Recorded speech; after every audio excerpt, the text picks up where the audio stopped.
I suppose we are an accumulation of our lives lived. And the joyous thing of working with art as an older person is that I have a long life lived and quite a lot of experience to back that up. And so I have things to work with and things that become more meaningful. Later in life, you tend to look for those more meaningful moments. The idea of climate change is such an enormous one. It's global, it's everywhere, and I suppose an individual one feels helpless about what's going on, what the future holds. The uncertainty of that is quite unnerving. So finding a way to work in a creative way, I don't suppose makes me feel better, but makes me feel like I'm doing something about it, not just accepting the situation. We farmed for a short period of time, and mostly the farming duties ran to me, which wasn't that much problematic, other than I really didn't know what I was doing. But what was problematic was that for those first 3 years of farming, we had very little rain. Farming can involve something you have absolutely no control over, and that is the weather. And realizing that while we were going through an El Nino period at the time, the long-term cyclical events of climate change were factored in. You feel kind of helpless in those situations. There's not much you can do. So food is an important factor to me, as is the food that we get from the ocean.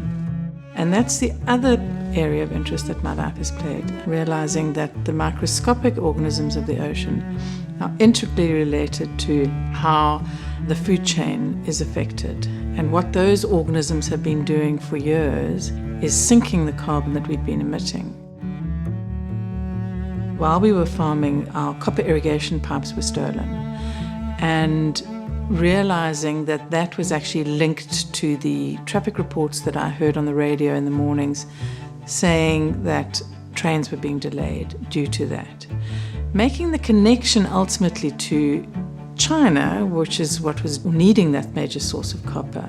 Finding these connections while completely obscure, and I suppose that's something that I've always enjoyed finding in the work that I do, is making obscure connections, bringing them together in a coherent way, and then working with those materials in such a way that if somebody can ask a question around why I'm using those materials, then along the journey of looking at the work, they might ask other questions around climate change.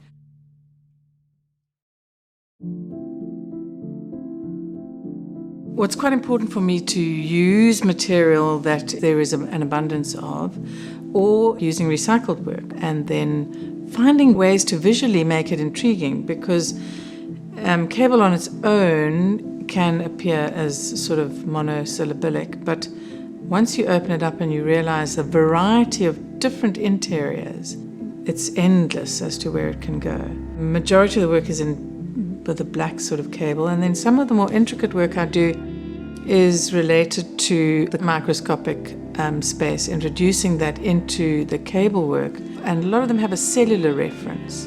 And that cellular reference is ultimately about how we connect not only to our environment, but to each other, to people, to animals, to nature, to the globe.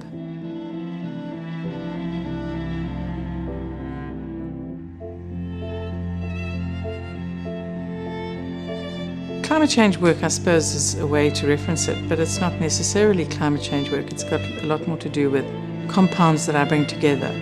So I work a lot with coal, dust, and coal pieces as well, but mostly about what happens as a result of those emissions of the coal that we're burning.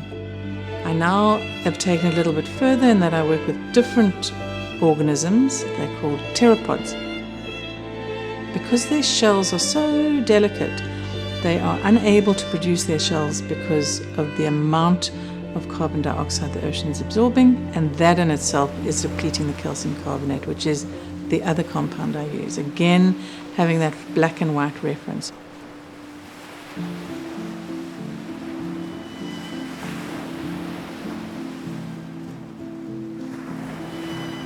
So bringing together the strange compounds or the different compounds in such a way that visually requires a question to be asked, to, I suppose, create discussion around it. If I can create discussion, that's my first prize achieved.